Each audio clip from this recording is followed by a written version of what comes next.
Muito bom dia, meus amigos, que o Senhor nosso Deus e Pai abençoe a cada um de vocês poderosamente. Começamos mais um dia de meditação na palavra do Senhor e também de oração. Então nós vamos meditar um pouquinho na palavra de Deus e em seguida orar a esse Deus que eu tenho certeza irá nos responder. Amigo e amiga, por favor, não se esqueça de dar o seu like.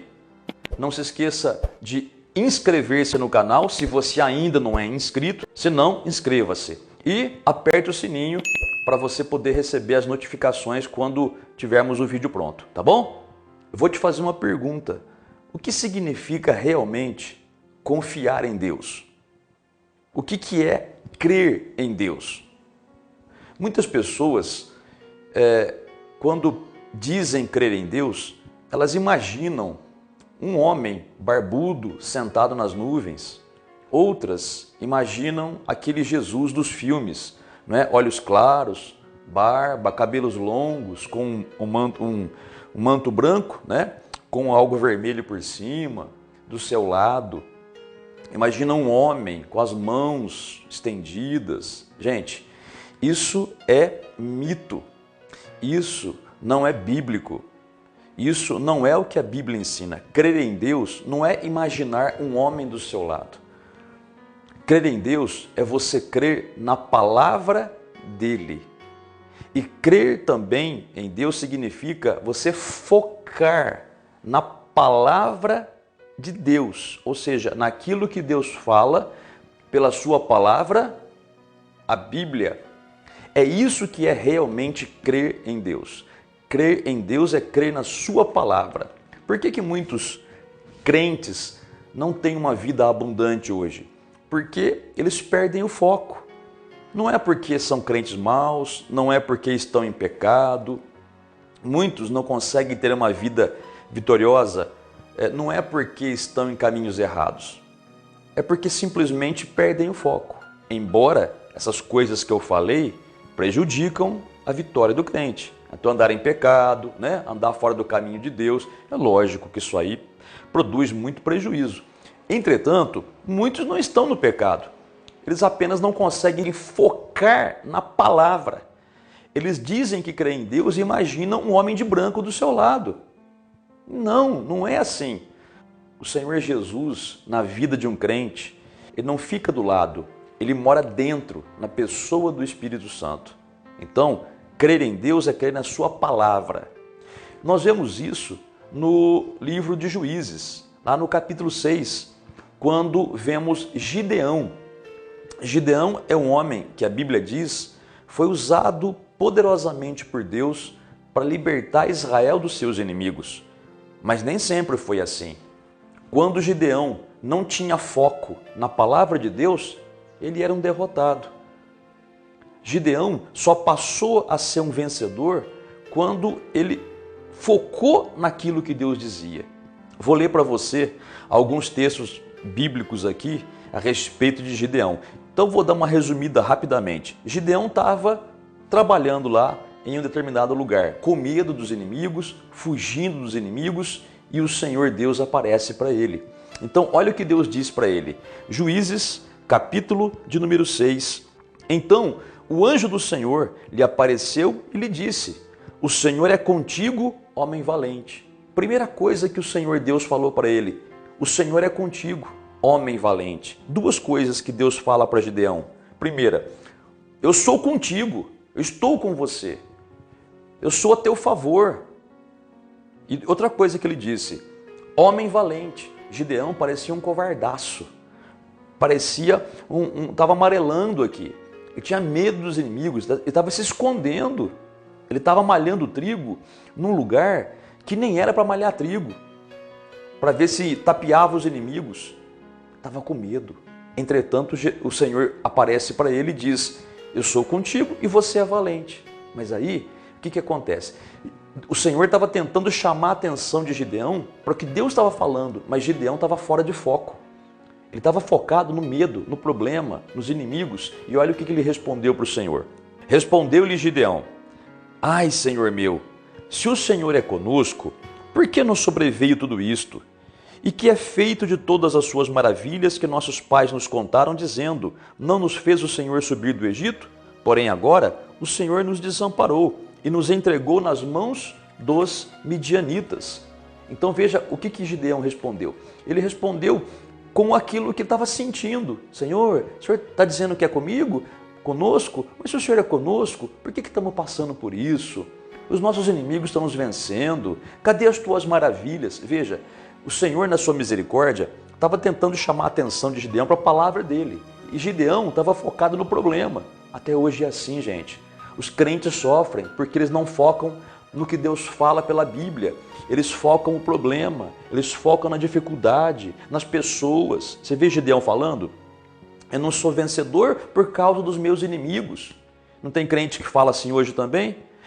Eu não consigo isso por causa do meu marido, eu não consigo isso por causa da minha esposa, eu sou infeliz por causa do meu patrão, por causa do meu amigo, por causa de não sei quem que fez mal para mim, eu não consegui sucesso na vida por causa dos meus pais. Não, não é isso. Toda a infelicidade da pessoa que está crendo em Deus, ou que é de Jesus, só vem, na verdade, por culpa da própria pessoa.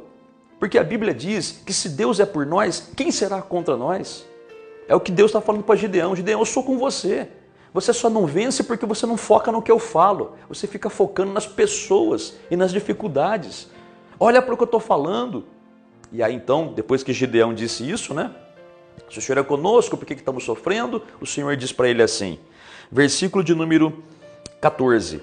Então se virou o Senhor para ele e disse: vai nessa tua força e livra Israel das mãos dos midianitas. Porventura não te enviei eu?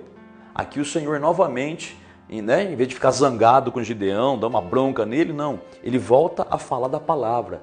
Ele volta a falar da realidade. Ele diz, vai nessa tua força. Gideão achava que não tinha força nenhuma. Gideão se achava um fracote. Mas o Senhor disse, não, você tem força. Por isso vai. E depois ele diz, e livra Israel dos teus inimigos. Vai e vence.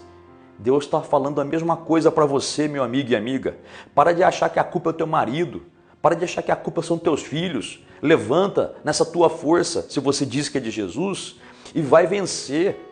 Vai lutar e vai vencer. Não adianta ficar choramingando e reclamando para os seus parentes, para os seus vizinhos, que a tua família é ruim ou que as pessoas são ruins. Isso é perda de tempo. Isso é dar lado para o diabo. Tem que ver o que Deus está falando. Ele falou para Gideão isso há milhares de anos atrás. E a palavra, porque não passa, continua falando com a gente hoje. Vai nessa tua força e vence os teus inimigos. Aí ele diz, não te mandei eu? Ou não te enviei eu? Por que Deus escolheu a gente para estar nesse mundo? Para sofrer? Não! Para vencer. Para fazer o nome do Senhor grande, maravilhoso. E porque Ele é conosco, nós podemos vencer. Aí então, Gideão, novamente, ainda não focado na palavra do Senhor, mas nos problemas, disse para Deus. Ele disse, ai, Senhor meu, com que livrarei Israel? Eis que minha família é a mais pobre em Manassés e eu o menor da casa de meu pai. Veja, Gideão ainda focado na sua limitação, na sua fraqueza. Com que eu vou livrar Israel? Eu sou pobrezinho, eu sou fraquinho, eu não tenho, eu não consigo, coitadinho de mim. Muitos crentes fazem isso. Eu não tenho condições, eu não sou capaz, eu não sou nada. Continua falando isso, que é isso que você vai continuar sendo. Deus está dizendo, vai nessa tua força. Lembra que a Bíblia diz, digo fraco, sou forte. Porque é Deus que manda a gente fazer isso. Por que Ele diz para a gente dizer que é forte, mesmo se sentindo fraco? Porque Deus é quem nos fortalece. Só que a gente nunca vai ser forte se não concordar com Deus. Para de dizer que é fraco, para de dizer que não é nada, para de dizer que é resto, que é lixo, sei lá o que você fala, o que você é. Você é um filho de Deus se você aceitou Jesus, nova criatura, membro do corpo de Cristo. Será que um membro do corpo de Cristo, um pedaço do corpo dele, é nada? Não, tudo que a cabeça, que é Jesus o corpo também é. Abençoados. Acredita no que Deus está te falando. Para de choramingar. E depois, para finalizar, o Senhor diz, versículo 16, tornou-lhe o Senhor, já que eu estou contigo, ferirás os midianitas como se fossem um só homem. E aqui então, Gideão, ele ele entende que ele tem que focar no que Deus está falando para ele e não nas dificuldades que ele está passando. Mesma coisa, passe a focar nas promessas do Senhor, nas bênçãos de Deus, passe a focar naquilo que Deus diz a teu respeito na Bíblia. Ele falou que se você está em Cristo, se você já aceitou Jesus como teu Senhor, Ele é contigo. E se Deus é contigo, quem será contra você? Vamos falar em voz alta, se o Senhor é por nós, quem será contra nós? Ninguém. Somos mais que vencedores em Cristo. Tudo é por causa de Jesus, gente. O que nós somos diante do Pai, tá? Todas as declarações do Pai a nosso respeito, nós só somos porque estamos em Cristo. Glória a Jesus por isso. Vamos orar agora? Para de focar no teu problema. Conheça mais a Bíblia, conheça mais as promessas de Deus a teu respeito. Conheça mais o que Deus prometeu para você, já nesta terra. A bênção maior é a eternidade, lógico. Mas enquanto não estivermos lá, vamos vencer aqui. Vamos glorificar ao nosso Deus e Pai, não só de boca, mas na prática, com resultados, para que o mundo veja que existe um Deus, o Deus de Gideão. E Gideão foi usado poderosamente por Deus e ele venceu seus inimigos. Vamos vencer os nossos também, os inimigos espirituais e aqueles, lógico, os servos do diabo que se levantam contra nós. Vamos vencer as dificuldades, vamos crer no nosso Deus do impossível. Vamos orar? Pegue um copo com água se você quiser e vamos falar com Deus. Nosso Deus e Pai, bendito seja o teu santo nome. Te damos graças por podermos ter o Senhor, o Deus de Gideão, o Deus do impossível, como aquele que é o nosso Pai. E o Senhor, como nosso Pai, nos fortalece, nos ajuda, nos sustenta. É o Senhor que diz que está conosco e nós podemos nos levantar e tomar posse da vitória. É o Senhor aquele que diz que nós podemos tudo em Cristo que nos fortalece. Por isso, Pai, te damos graças, porque nós somos o que o Senhor diz que nós somos, mais que vencedores.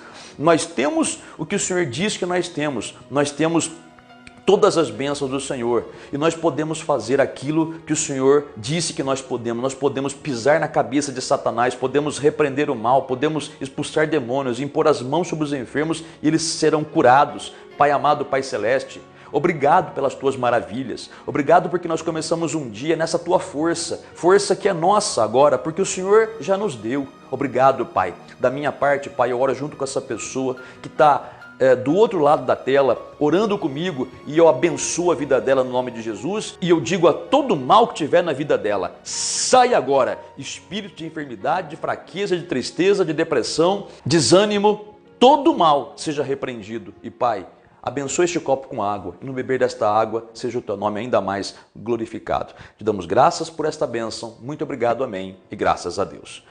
Amigo e amiga, medita nessa palavra, leia depois na sua casa, leia o texto que nós lemos, que nós falamos aí, né? O texto está aparecendo aqui na tela do seu vídeo, e seja abençoado. Levanta, toma a tua bênção e glorifique a Deus em nome do Senhor Jesus. E amanhã nós voltamos com mais uma oração da manhã. Deus abençoe e até lá.